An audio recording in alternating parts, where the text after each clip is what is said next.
نحمده ونصلي على رسوله الكريم.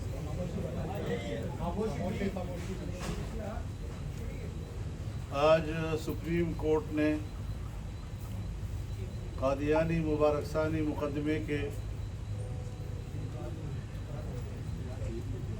حتمی فیصلے کو اناؤنس کیا ہے اور انہوں نے گزشتہ فیصلے جو 6 فروری کو اور پھر 24 جولائی کو ہوئے تھے ان کے تمام قابل اعتراض حصوں کو حذف کر دیا ہے. میں اس بہت بڑی کامیابی پر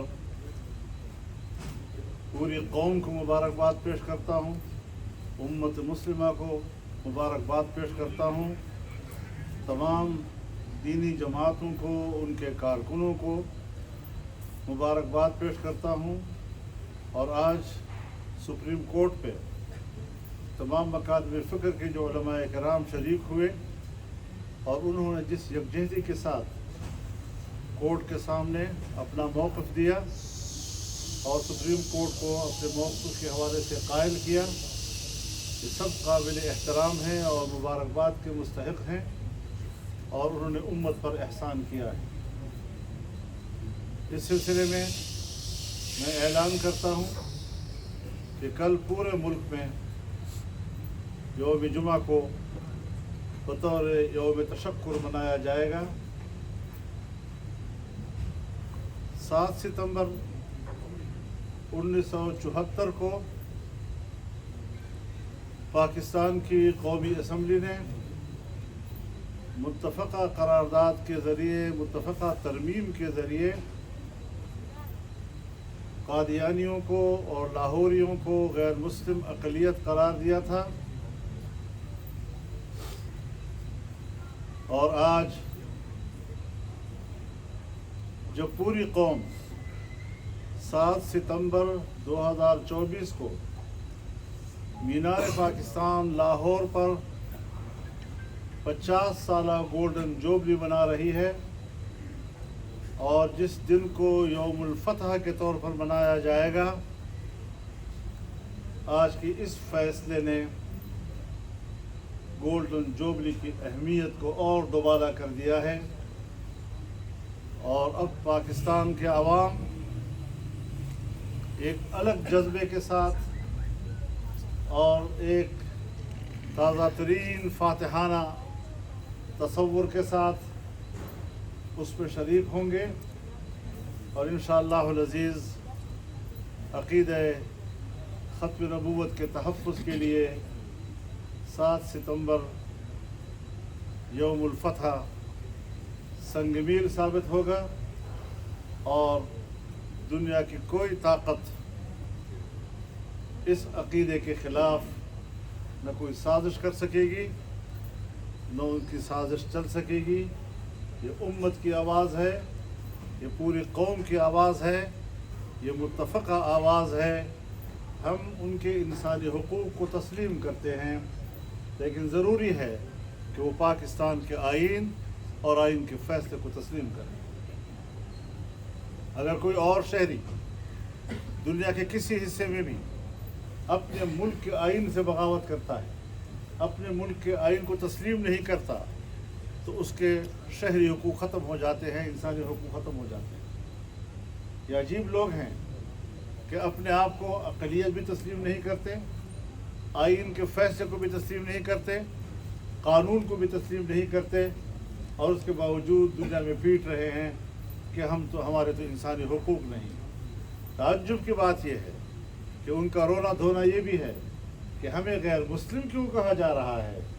کوئی ان سے بھی تو پوچھے کہ مٹھی بھر لوگوں، تم نے پوری دنیا کی امت مسلمہ کو کافر کہا ہے، اور غلام محمد قادیانی نے اپنی کتاب میں لکھا ہے کہ جو مجھ پر ایمان نہیں لائے گا وہ کافر ہوگا اور دائرہ اسلام سے خارج ہوگا.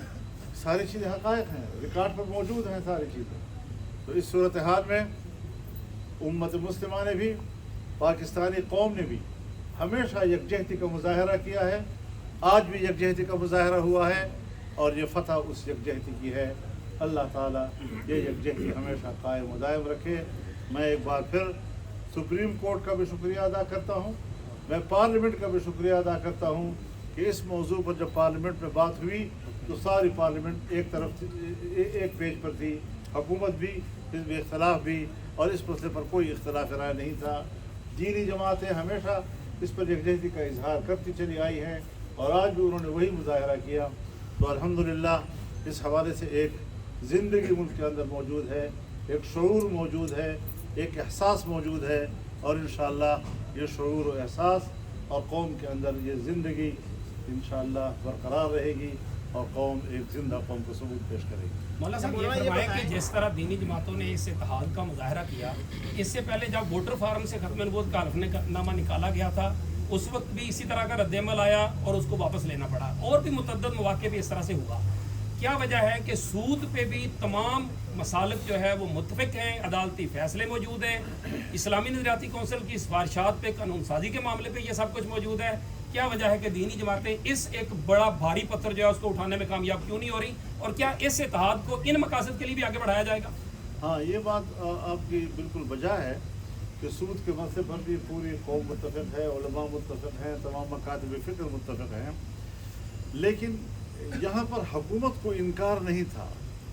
हुकूमत को इस हवाले से किसी किस्म की कानून में तब्दीली या तरमीम का भी इनकार नहीं था, बल्कि इस फैसले के ख़िलाफ़ खुद बैंक चले गए कोर्ट में और बैंकों ने इस हवाले से स्टे लिया हुआ है। तो ये मामला जो है वो उस तरह उस नौइयत का नहीं है, थोड़ी तरह उसकी कानूनी और आईनी हैसियत ज़रा मुख्तलिफ है। वरना ये बताएं, आज के इस मामले में आपकी चीफ जस्टिस से भी मुलाकात हुई है और फिर उस पर मुशावरत भी हुई है। एक अपने ही फैसले को चीफ जस्टिस ने मुतनाज़ा करार दिया और उस पर जो है रिवर्स कर दिया, तो उसको जो मुतनाज़ा था वो मुतनाज़ा ख़त्म कर दिया गया। इस तमाम अमल में आपको चीफ जस्टिस का जो अमल था, मामला था, कैसे नज़र आया? मेरे ख्याल में उन्होंने बहुत ही फराख दिली का मुजाहरा किया है और बात तो हुई, क्यों हुआ, कैसे हुआ, ऐसा नहीं होना चाहिए था, आइंदा भी नहीं होना चाहिए, सारी चीज़ें डिस्कस हुई हैं। लेकिन बहरहाल आज उन्होंने जिस मुस्बत रवैये का इजहार किया, हमें इस पर उनको दाद देनी चाहिए और उनको मौलाना साहब ये फरमाएं कि ये जो पहले फैसला किया गया था वो महज लाइल्मी थी, इत्तेफाक था, या उसके मुझे इसका इल्म नहीं है, मैं किसी मुकदमे में पेश नहीं हुआ। आप तमाम समात में वहाँ पर मौजूद रहे, आप माशाल्लाह बहुत सारे हवाले माजी के भी आते रहे। आज मुख्तलिफ आपको बार बार देखा, आप नमाज के लिए सिर्फ गए और उसके बाद जज साहब ने जब आपको कहा कि आप मुकम्मल समात सुन के जाइएगा तो फिर आप वहाँ पर मौजूद भी रहे। कैसा देखते हैं कि क्या ये इस तरह से बार बार रिव्यू पिटीशन और फिर आगे जो मामला तब चलेंगे, क्या एतबार किया जा सकता है? ये जो आम कारकुनान है, मेरे सवाल का तनाजुर ये है कि आम जो कारकुनान है, जो आम लोग हैं, वो रियासत पर उस तरह एतबार नहीं करते कादियानियों के मामले में। मेरे ख्याल में देखिए बात है, कादियानियत के खिलाफ सोच एक ही, बाकी जब एक शख्स इतने बड़े मनसब पर फायज होकर ऐलान कहता है कि हम इंसान हैं, हमसे गलती हो सकती है और हम उसके इजारे के लिए तैयार हैं, तो इतना काफ़ी है। मौलाना साहब, हुकूमत भी इस मामले में आपके साथ से मुकम्मल तौर पर, आज आपकी मेहनत है, जो भी हुआ आपको इस बात पर मुबारकबाद देते हैं, तो आप हुकूमत के लिए कोई लफ्ज़ कहेंगे इस मामले में? मैंने कह दिया, मैंने कहा चूँकि हुकूमत और अपोजिशन ऐवान के अंदर भी एक पेज पे थे, इस मसले पर सब मुबारकबाद। मौलाना साहब, पीर के दिन भी एक एहतजाजी मुजाहरा हुआ इसी फैसले के खिलाफ। वो जो जमीयत उलमा इस्लाम के वर्कर्स थे वो सुप्रीम कोर्ट के बाहर भी गए थे, आज प्राइम मिनिस्टर ने तहकीकात का हुक्म दे दिया है, तो अगर उन वर्कर के खिलाफ कोई मुकदमा दर्ज होता है तो आपका क्या? मेरे ख्याल में ये जमहूरियत में सारी चीज़ें चलती रहती हैं, हर मसले पर एहतजाज भी करना पड़ता है ताकि रियासती इदारे मुतवज्जह हों उस तरफ कि पब्लिक क्या चाहती है। अगर आप पब्लिक में नहीं जाएंगे, आप एहतजाज नहीं करेंगे, आपकी आवाज़ कोई सुनेगा ही नहीं, तो इस तरीके से तो फिर वो मसला ही दब जाता है। तो मसले को ज़िंदा करने के लिए निकलना भी पड़ता है, एहतजाज भी करना पड़ता है, मुकदमे भी दर्ज होते रहते हैं और ये सारा सिलसिला चलता रहता है। अच्छा, ये तासुब भी कभी कभी मिला कि शायद इस पर कोई आदमी ताकतें भी मतलब बस थी या कोई आपको